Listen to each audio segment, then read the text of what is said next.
Good afternoon, and you're welcome to my preaching. My name is Joseph Vata, and I'm speaking to you live from Ghana, West Africa. Precisely, I'm in Takoradi. I have no money to go to the studio, so I've turned my small room into a recording place. Of course, I am seated at the hall.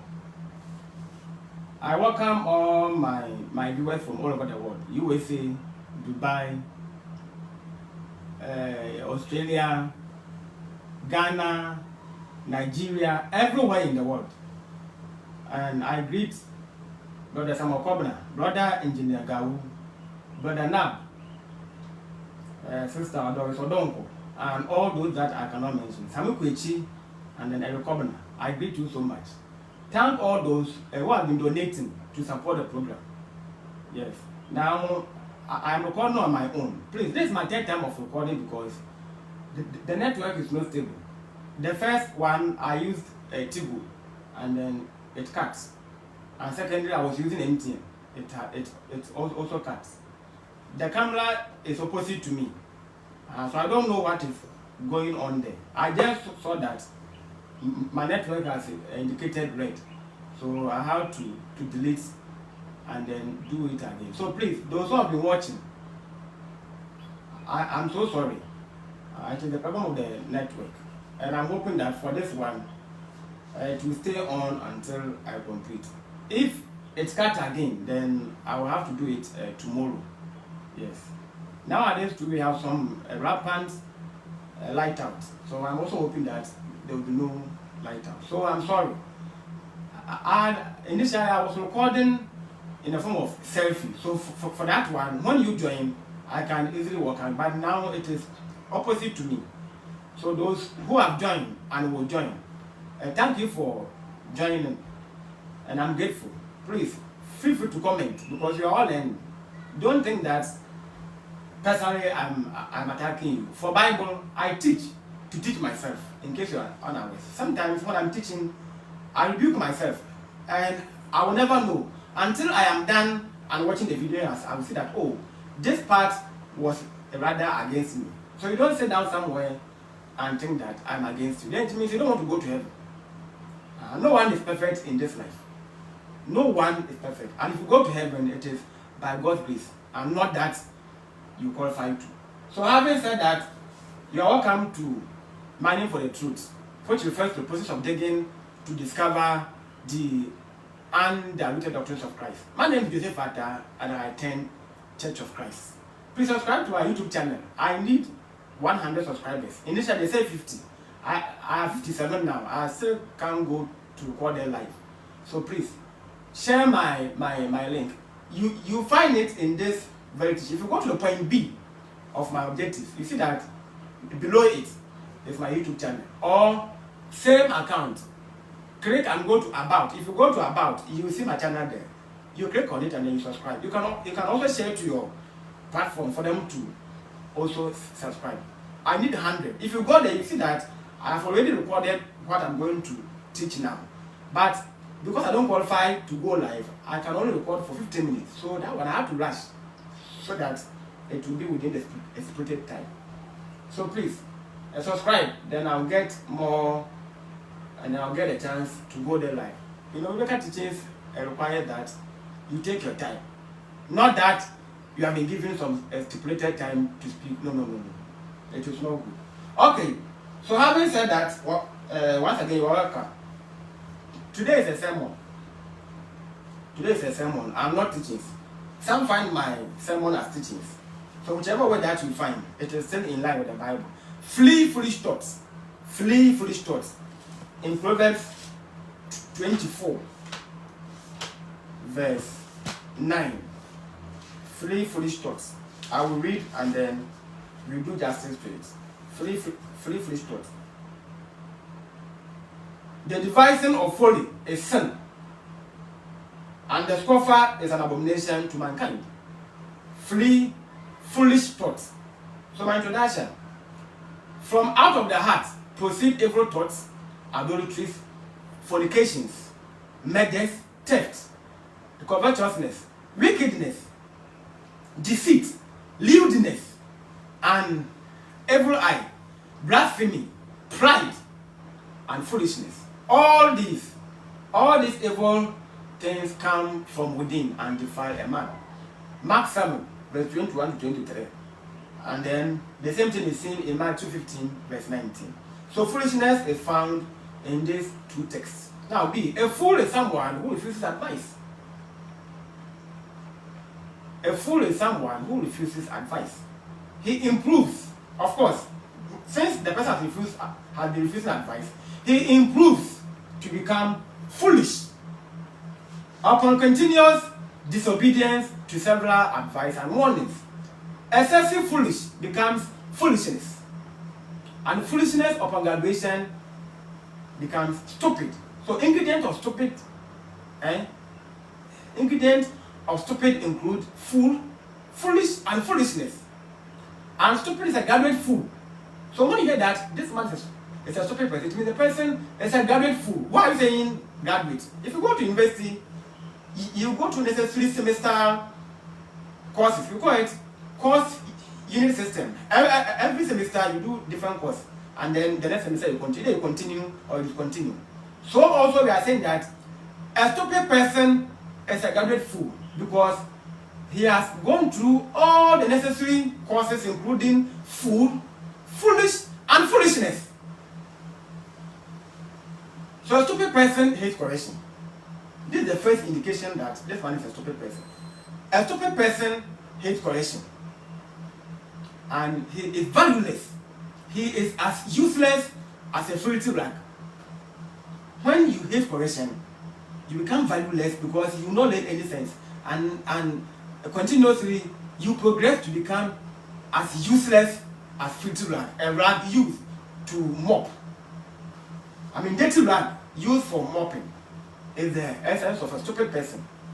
That's why if you go to Ephesians 5 verse 17, it is saying that do not be foolish. Therefore, do not be foolish. Now, if you go to Ephesians 5 verse 15 to 16, there are two warnings or caveats.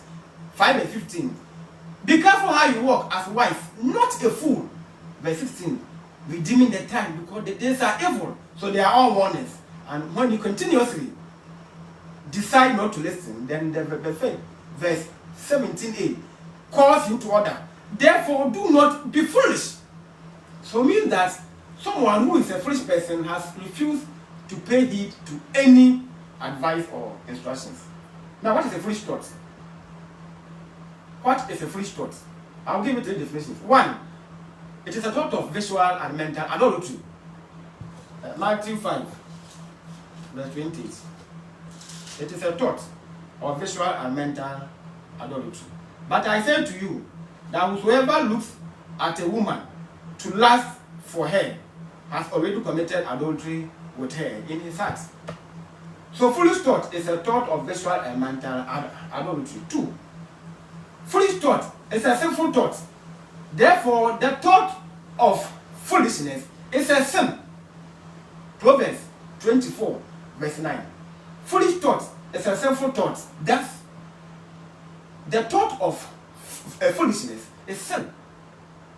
Now, point 3, my third definition. It also refers to lusting after the flesh rather than the spirit. Lusting after the flesh rather than the spirit. So Galatians 3, verse 3. So let's see what Paul was telling the Galatians. And see how he starts. Are you so foolish?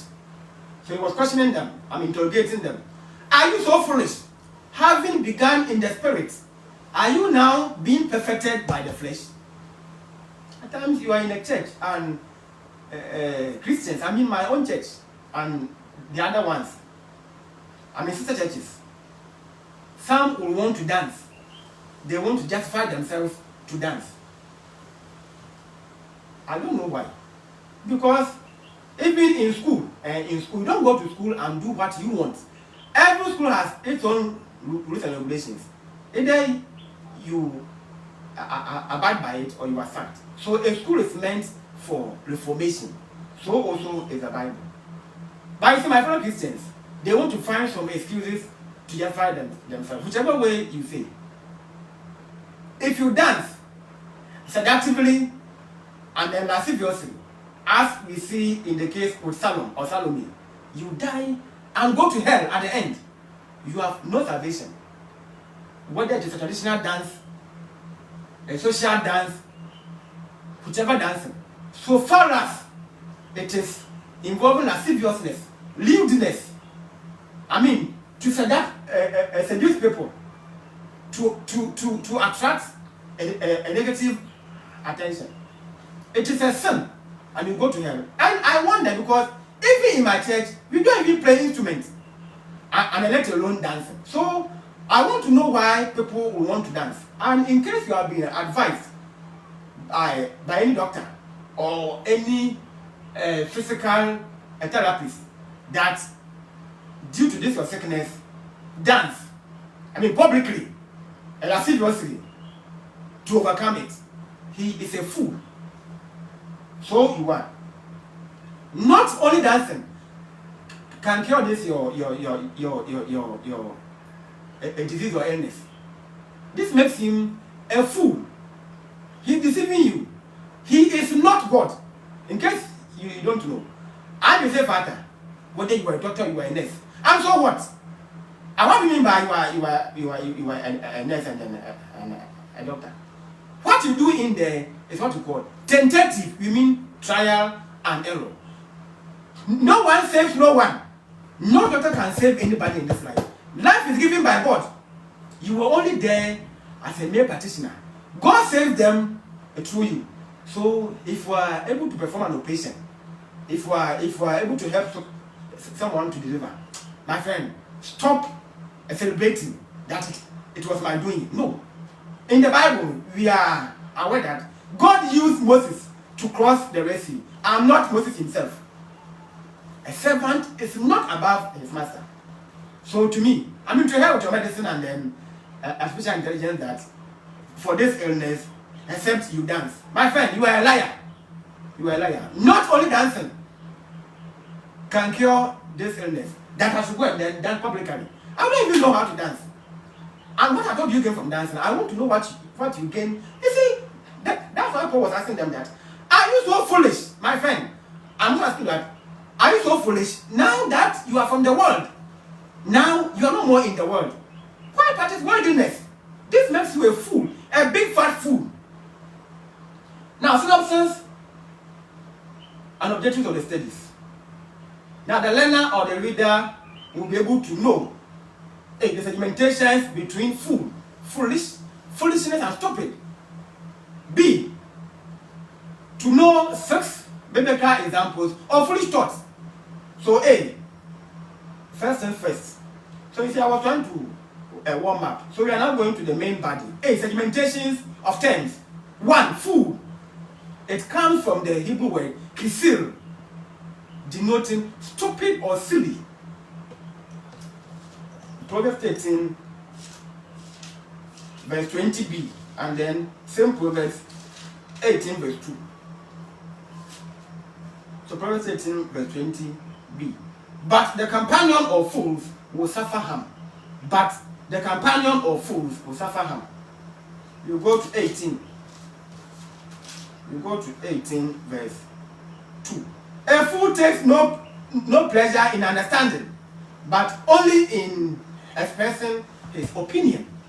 A fool takes no pleasure in understanding, but only in expressing his opinion. So the fool used here, and the fool also used in 13 verse 20b, the Greek word is kisir, and it denotes that the person is a stupid person or a silly person. 2, foolish. It comes from the Greek word aphron, which denotes stupid, and this is what we see in Ephesians 5 verse 17a. Do not be foolish.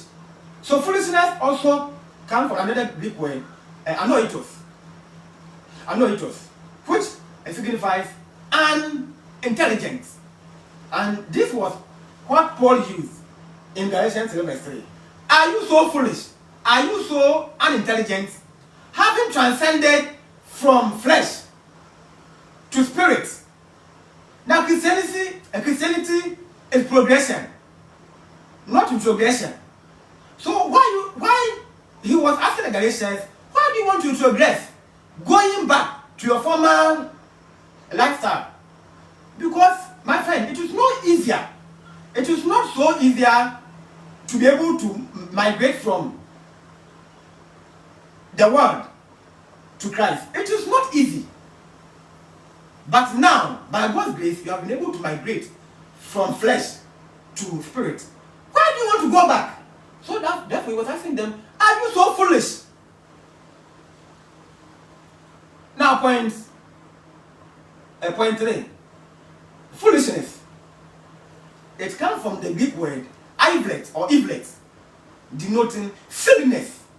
And silliness signifies exhibiting lack of common sense. And that's what we read in Proverbs 24 verse 9.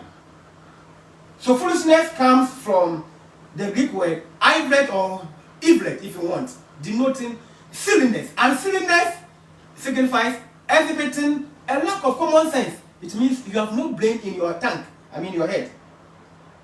We are still on foolishness. So another word for foolishness, a Greek word for foolishness is aphosine, depicting senseless. Mark 7 verse 22. So the foolishness found in Mark 7 verse 22 means the person is senseless. Point 4, stupid. It comes from the Hebrew word Baal. The Proverbs 20 verse 1. 12 verse 1. Sorry. Whoever loves discipline loves knowledge, but he who hates reproof is stupid. He said this is from the ESV translation. And it was given to me by my lecturer, Mr. Lee Michel from USA. This is from World Bible School, so study edition. I thank you, senior lecturer, for bringing me my own salvation. You see, the Bible is important than gold and diamond, in case you don't know. And also, I am glad that he brought me a Bible. I'm not a phone.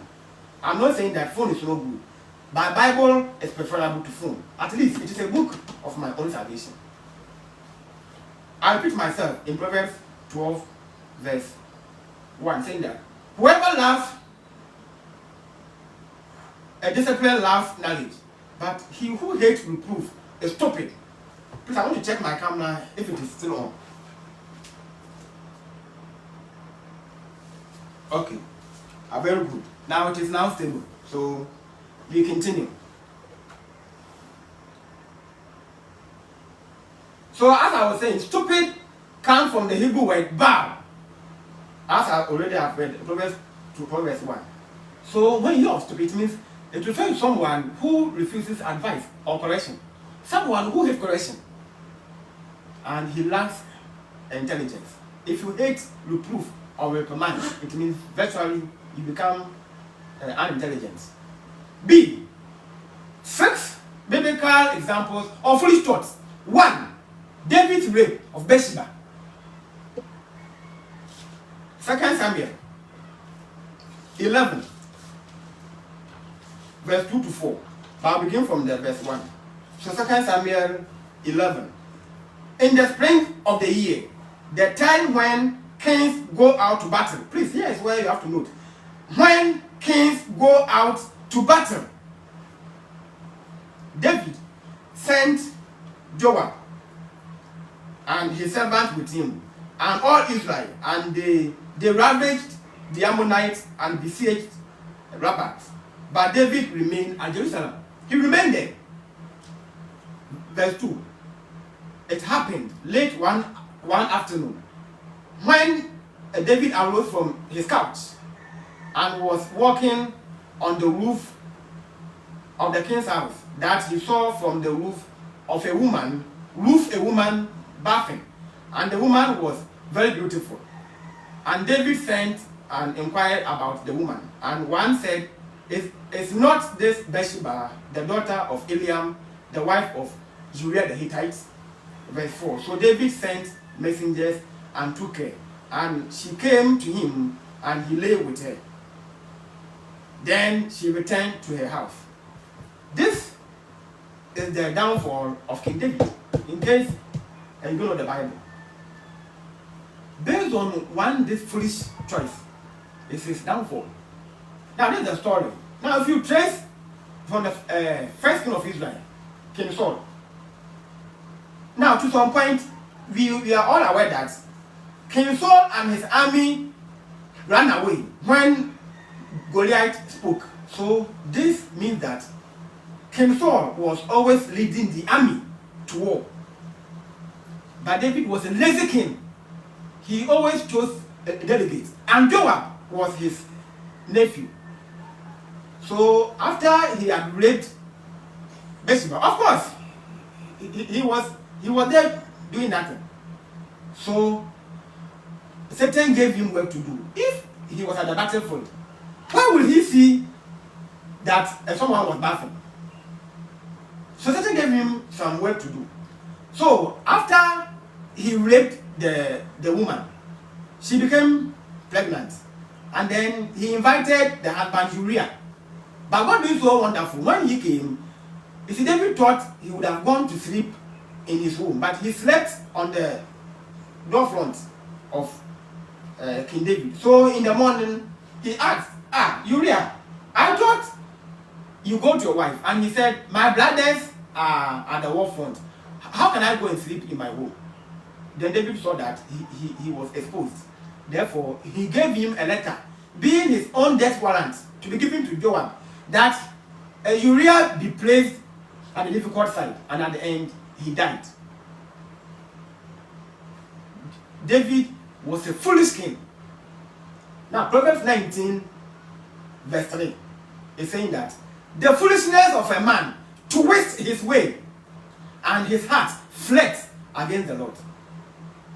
The foolishness of a man twists his way, and his heart fled against the Lord. You see, the word fled is a verb, and it means to agitate or become angry or annoyance.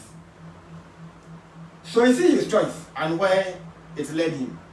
And because of this, there was always bloodshed in David's lineage. Yes, it was this foolish mistake.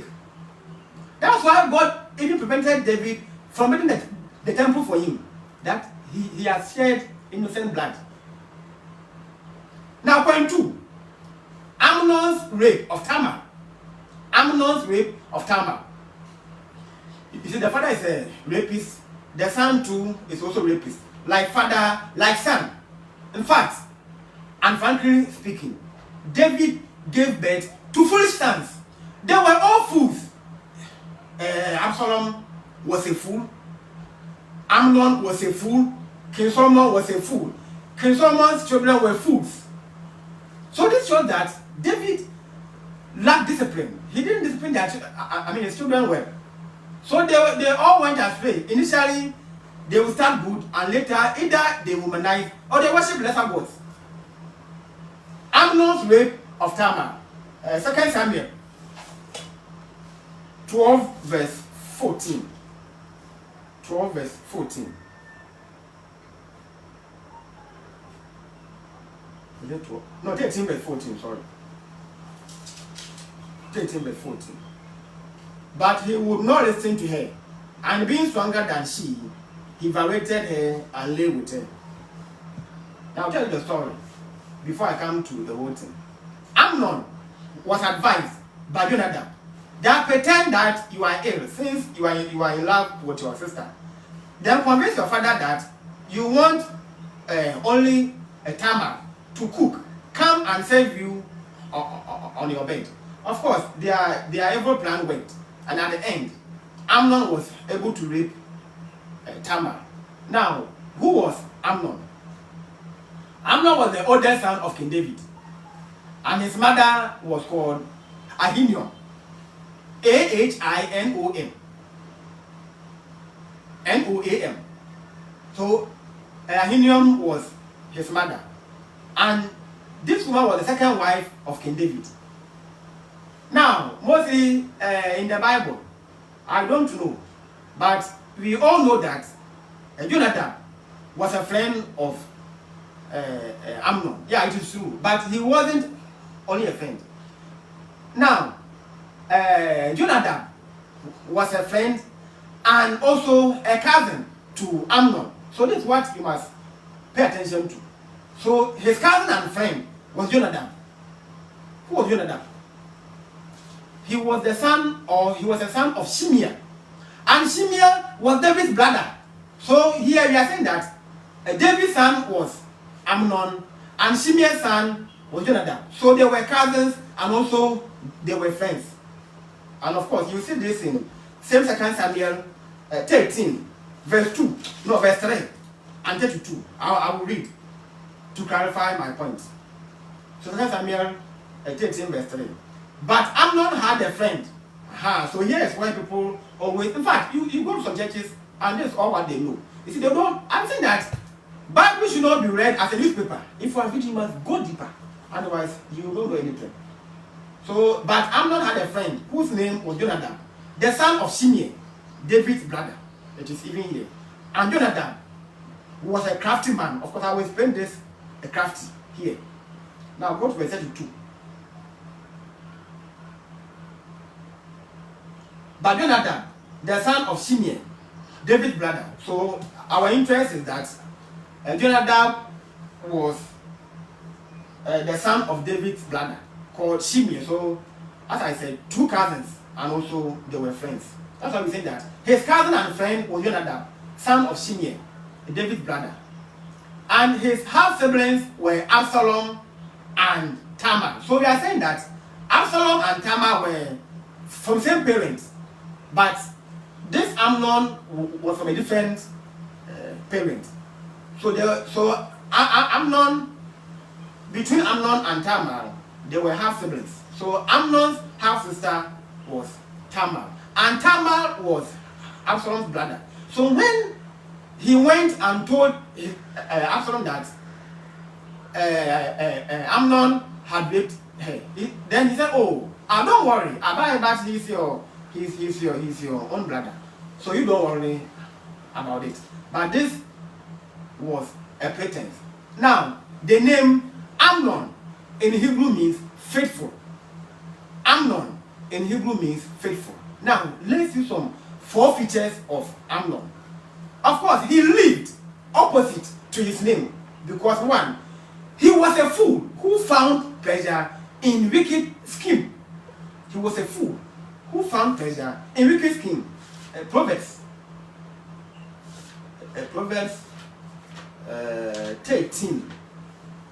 10, verse 23.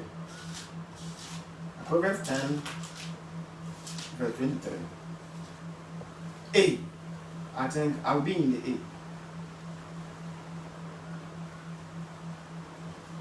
10, verse 23.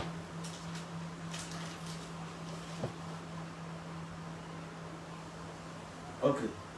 Doing wrong is like a joke to a fool. So you see here, that's what I'm saying, that he was a fool who found pleasure in wicked scheme. Or you can also say that you see, the fool does evil to look like a sport.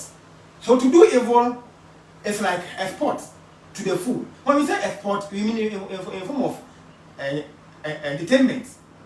So the fool uses wickedness to please him or herself. So first feature of Amnon was that, or is that he was a fool who found pleasure in wicked scheme. 2, he foolishly chose a crafty friend. Now, the crafty that we read in 2 Samuel 13 verse 3 means that sensible in wickedness. That's all. Sensible in wickedness. So the crafty, some texts will use subtle. Some will use a crafty. In all cases, it means a sensible in wickedness, because he was the coach to Amnon to rape his sister, his half sister Tamar. Now, point 3, he was assassinated by Absalom due to a next bitter grudge. Now, when he raped Tamar, as I said, Absalom consoled her, but spoke with Amnon. Never ever did Absalom speak with Amnon for 2 years. Go to same 2 Samuel 13 verse 22 to 23. You will even focus on the 22. But Absalom spoke to Amnon neither good nor bad, for Absalom hated Amnon because he had violated his sister. Now verse 23. After 2 full years, Absalom had sheep shearers at Bahazal, which is near Ephraim. Now, you can read and then you can also skip and go to verse 28 and 29. I'm making reference to Proverbs. I said Proverbs. 2 Samuel 13, verse 22 to 23, 28 to 29. Now, based on this violation, Absalom also went to King David and begged him that he want to go for excursion with Amnon. And then he instructed his servant that when Amnon had drunk, they should kill him. So he was killed by Absalom, all because he violated his sister 2 years ago. We call this next bitter grudge. Next bitter grudge. D or point 4. We are still on Amnon. He was destroyed for companioning with the fool Jonathan. If you go to Proverbs 13 verse 20b, already I've read that the companion of fools will suffer harm. So he chose a foolish friend called Jonathan. Now what lesson do we learn from Amnon? 1. A foolish son is the grief of his mother. We are still on Proverbs, and by God's grace, it was written by his own brother King Solomon. So Proverbs 10 verse 1b.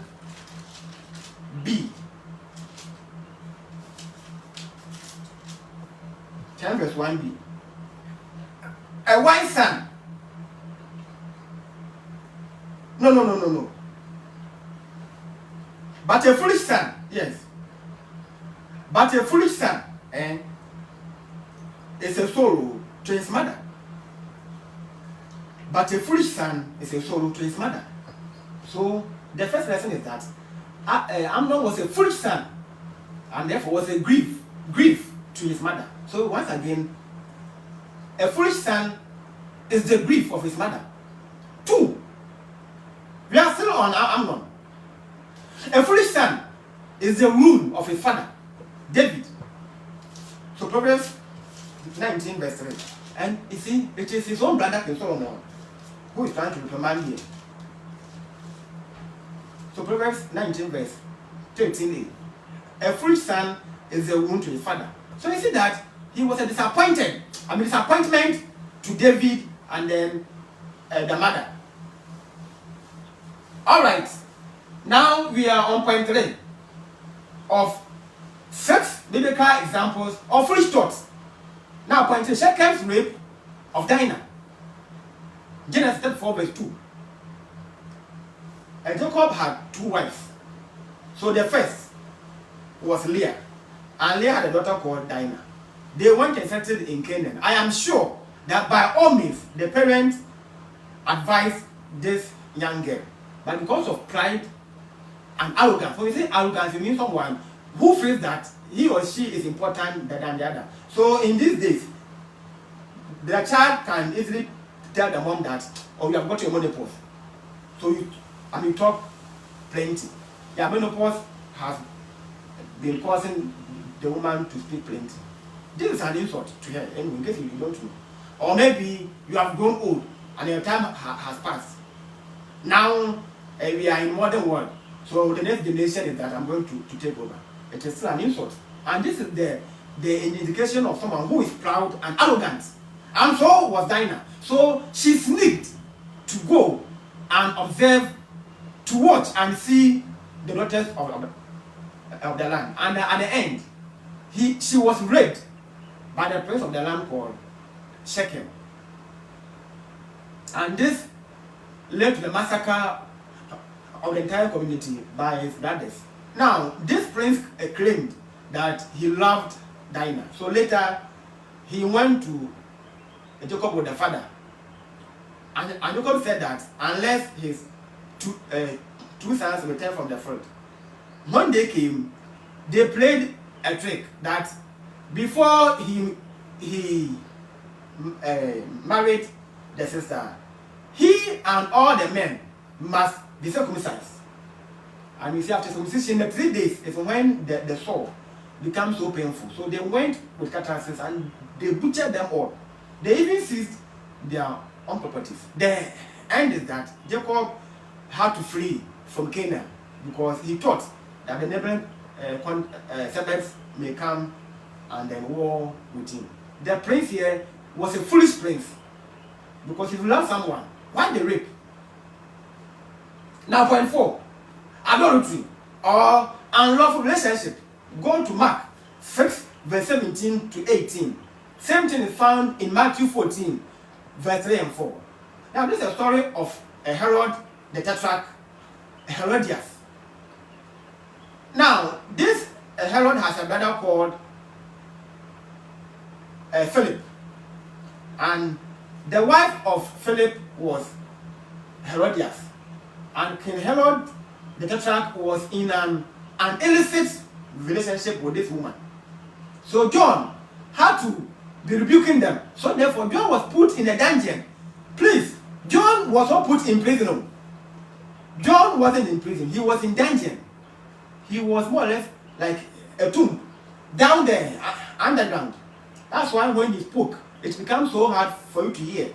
Because the woman, she never wanted to hear from John that they were in adultery. That's why he was put in dungeon. The Bible should not be read as a newspaper. So John wasn't put in prison. And if it is in prison, it means they will be in the same compound. He was put in dungeon and was sealed. But the Bible is saying that his voice was able to pass through from down there up to the woman's hearing. And she hated John so much for rebuking her.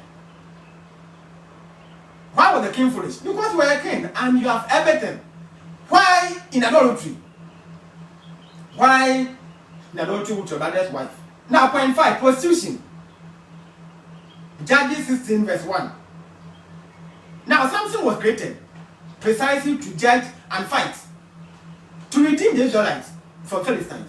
My first time of hearing that a man was a prostitute, being a prostitute, was Samson. We all know that when we mention prostitution, it is always referring to females. But here, a whole judge fighter, the strongest man on earth from then till now and beyond, became a prostitute because he couldn't control his sexual pleasure. So he went in with a harlot. Even they wanted to kill him, but he had to manage to sneak, and then he was able to go. And because of that, he died at the end. Now we use this to correct that our God is not a God of second chance. And sorrow works when there's no principle. God does not accept sorry where he has given you principles. Now in the Garden of Eden, the first couples were sacked because God had given them principle. Do this, don't do that. You do not test your God. So sorry will work where there's no principle, but where there's principle, no sorry will work. Now Adam and Eve were in the garden, so God gave them the keys. Then he sacked them. Now if you are telling me that he gave them second chance, then they should have continued to stay in the garden. But he sacked them that they should go with their foolishness. They showed him attitude than gratitude. 2, on Samson's case, his hair grew, but the eyes never grew. We call this see no evil.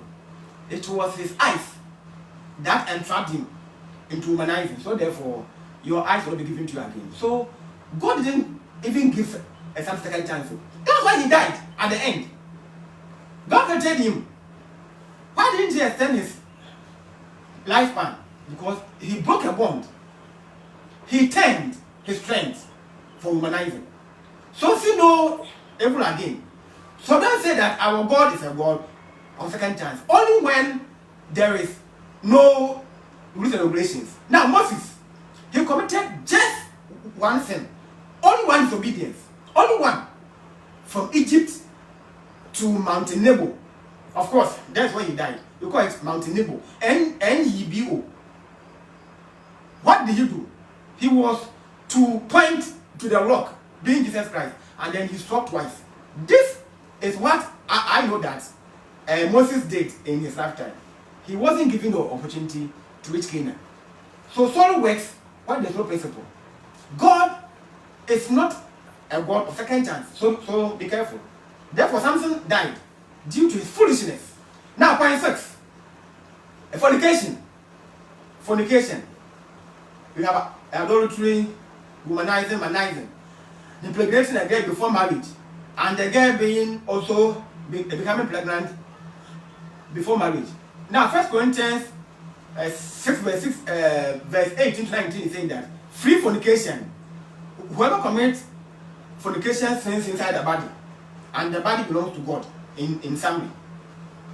And once again, if you want to attend Church of Christ, please, we are not angels.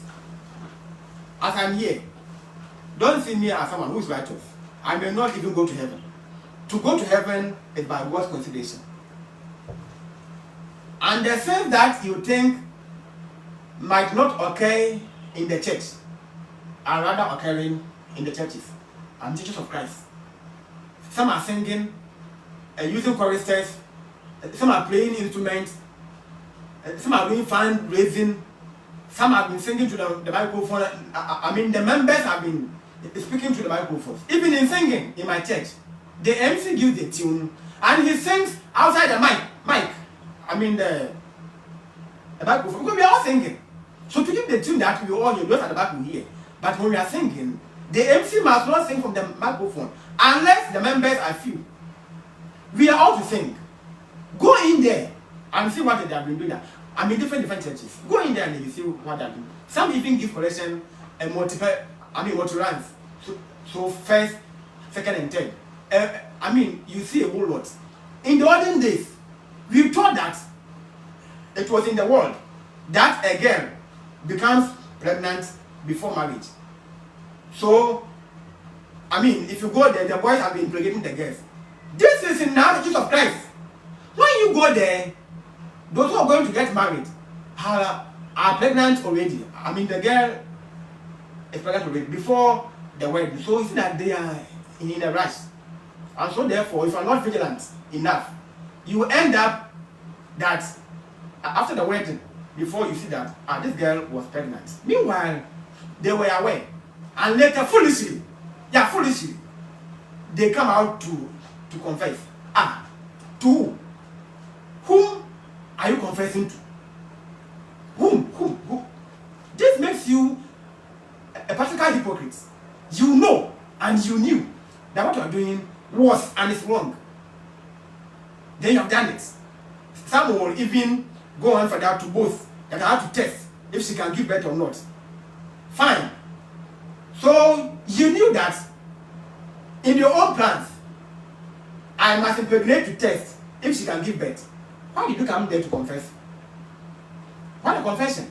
I mean, to whom? Willful sins are not forgiven, in case you are unaware. When you deliberately commit a sin, God will not forgive you again. So stop wasting your time. This camouflage thing, that you intentionally do something somewhere, they come and then apologize. You are a fool. I, the father, will never ever attend such a wedding. Yes, me. Oh, but you see, I'm a fan, but I do vivid investigation. I will never attend because I know who you are. In the church, when it is my time, don't come. I mean, who are you? I belong to a family. And marriage is between two families. Not my family and my church. So to hell with the church members. Whether you come or not, I care less.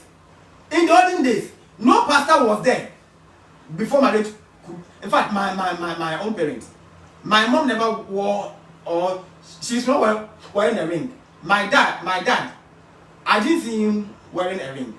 Their marriages were better than what we experience now. So me, if you are somewhere setting a trap that because I didn't attend your wedding, so you also not attend mine. And who are you? And what do you mean by that? I belong to a family. Marriage is between two families, from the boys and then from the girls. If you not come, you go to hell. I don't care who you are. Whether you are there or not, the marriage will commence. I need to say that avoid cheap popularity by free mixing with them. There's no way I'll mingle with a person.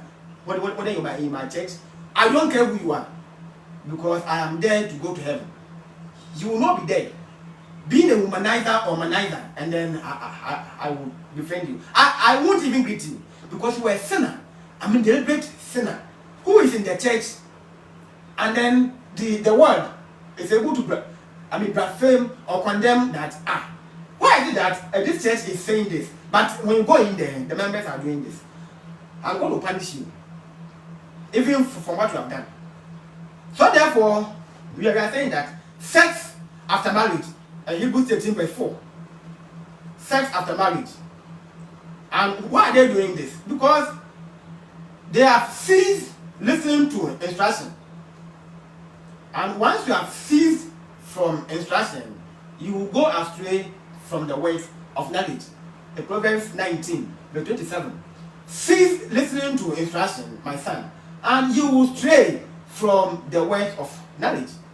All what they are doing is deliberate. And I hate people who are a hypocrite. That's why I've been saying that. Now I'm waiting for a day why my church or different sister church will mount a podium publicly to speak against the sins that are in the church. You go out to preach against fornication, that this person is a gay, but we have all these things in the church. Why don't you begin with yours first before you go out? All this because of foolishness. So any girl who gets herself impregnated, and any boy who impregnates a girl before marriage is a fool, or they are fools. Now, if you want to test if this girl can give birth or not, go to hospital for medical checkup, and then at the end it will prove that she's fertile or infertile. The man can give birth or not.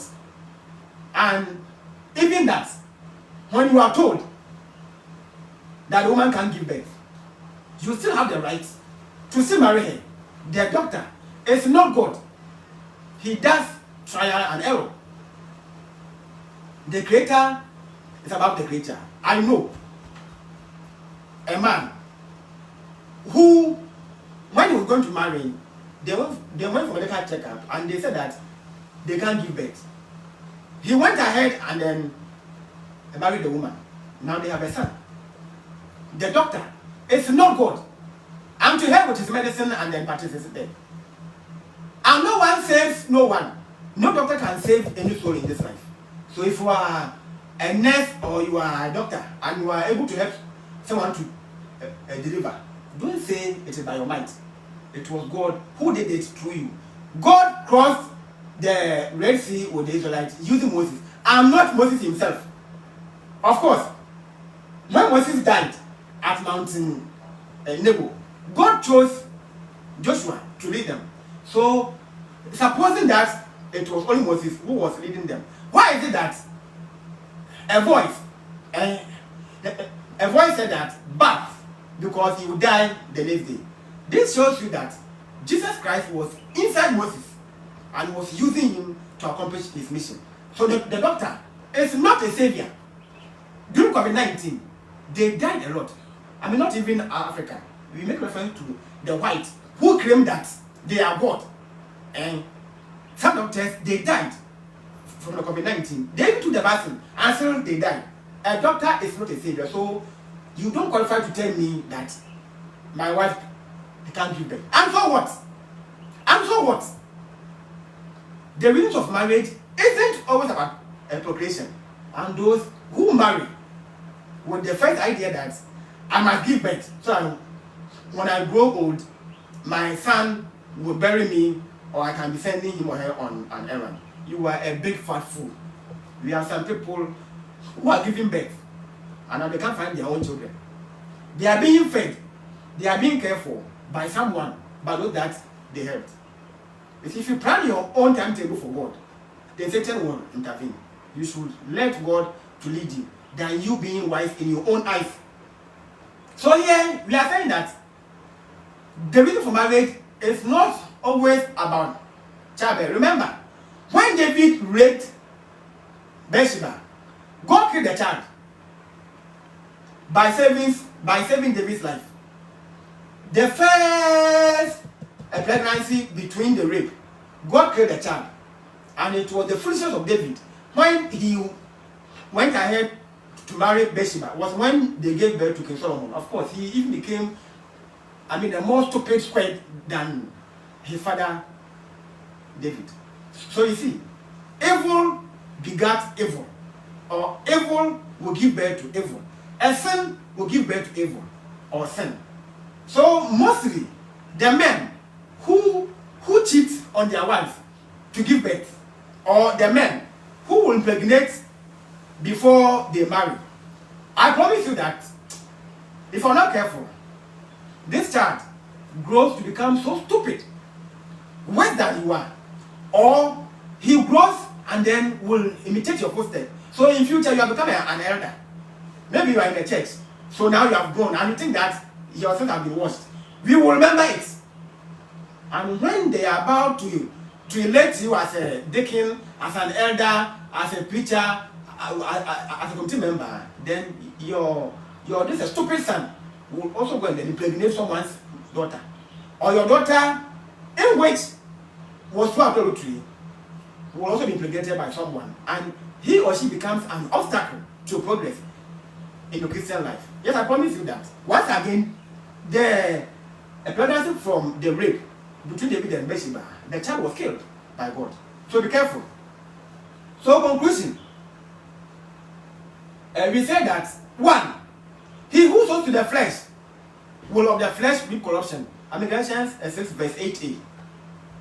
Sow in flesh, reap in corruption. Simple. Now 1 Corinthians 9 verse 25 to 27. Exercise self-control to keep the body in control. All these 6 foolish examples were all because of lack of self-control. So we think that exercise self-control to keep the body in control. Now the last point is saying that keep the heart diligently because it determines issues of life.